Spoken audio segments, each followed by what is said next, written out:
Animation, the technique of photographing successive drawings or positions of puppets or models to create an illusion of movement when the film is shown as a sequence.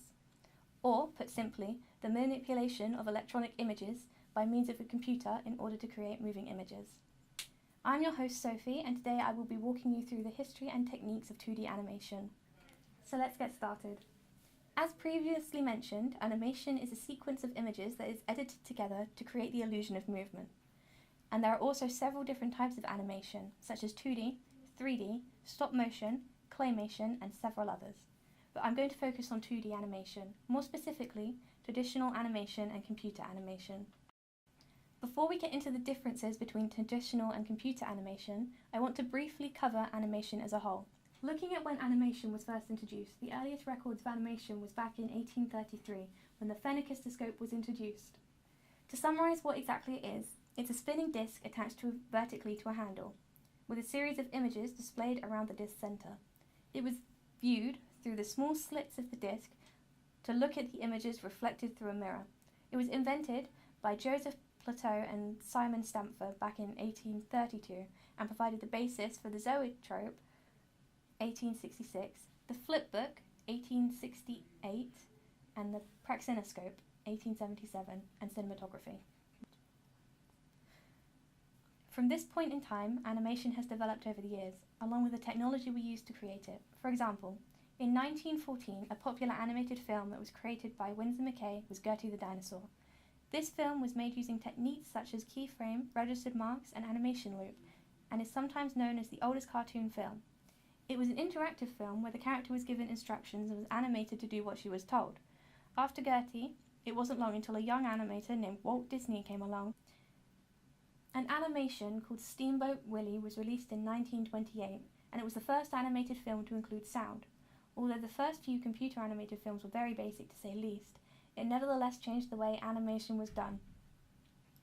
Humminbird, 1967, was the first computer-generated animated film.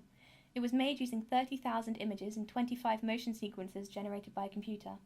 The frame-by-frame animation of 2D characters could now be done entirely on computers.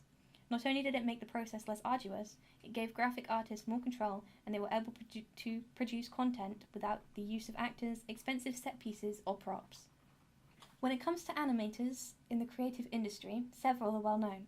Some work for companies such as DreamWorks or Disney, whilst some are animators who make content on websites such as YouTube. Regardless of whom or where they work, they are known for their animation skills and styles. For example, James Baxter, a British character animator who was first known for his work on several Walt Disney Animation Studios films. He has worked on productions such as The Lion King, Beauty and the Beast, and The Hunchback of Notre Dame, and more specifically on the character Quasimodo. James has worked on many animated films and TV series, whether it be with DreamWorks or even in his own studio. Other examples include Adventure Time, The Road to El Dorado, and most recently, the episode Change Your Mind in Steven Universe, along with many others and more in the future.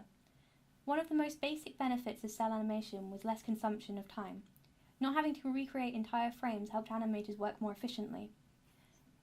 Traditional animation, where the entire frame had to be repainted, suffered a lot of inconsistencies in its images. Where the backgrounds had to be created at 24 frames per second, it was difficult to create every frame the same.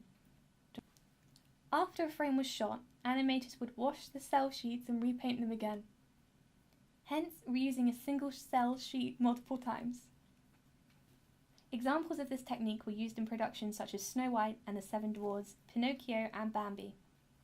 Some of the advantages of 2D animation are low production cost, because it is cheaper when compared to 3D animation.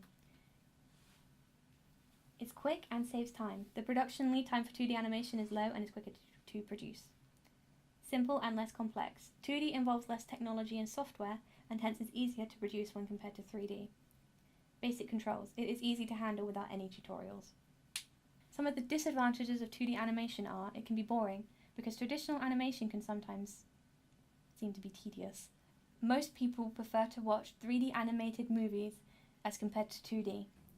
Moving on, I'm going to show you a quick example of 2D animation using both traditional and computer techniques, before we start the interview with Trevor McCready, an animation lecturer. Let's get started. Firstly, I have drawn out the ball's path on a piece of paper and how it moves and stretches.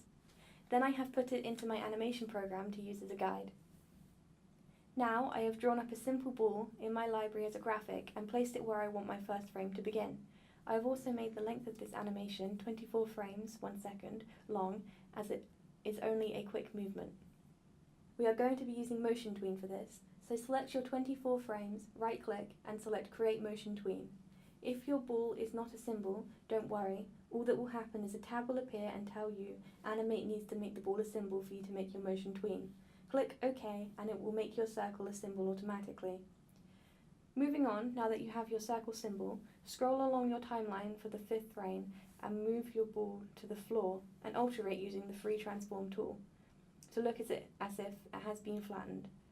You can edit/curve the path created by using the white mouse tool and arching the motion tween path. Next, to create the second bounce, scroll along to the 10th frame and move your flattened ball along. Then scroll between 5 and 10 frames and just alter your ball to how high you want it to bounce in between frames, along with editing to uncompress mid-bounce. This creates the illusion of the ball moving as it bounces across the screen. Then for the final bounce, simply repeat step 2 but at a much smaller scale. And there you have it, a ball bounce animation.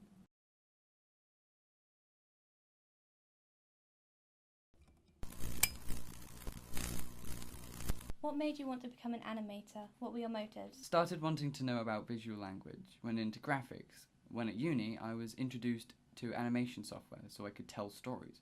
I'd always been interested in how animation tricked audiences into believing the characters, environments, etc. What do you enjoy about animation and animating? The audience reaction when something is funny, breathtaking, happy, or sad. Have you ever studied animation professionally, or did you teach yourself? Yes, at Solent University, as well as under Scott Eaton and Stuart Samida for animation and biomechanics.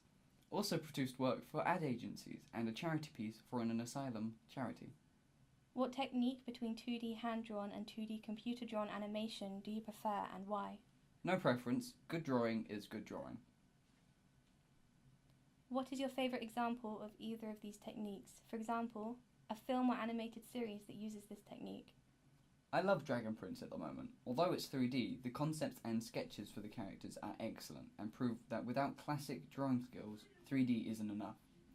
Also, Kitbull is a recent Pixar short overlaying 3D environments with 2D characters. The cat movement is excellent. What advice could you give to those who want to become an animator like yourself? Draw, draw, draw. Look at anatomy, skeletons, muscles on skeletons, muscular work, loading old, young, male, female characters. Most of all, think about the story you want to tell.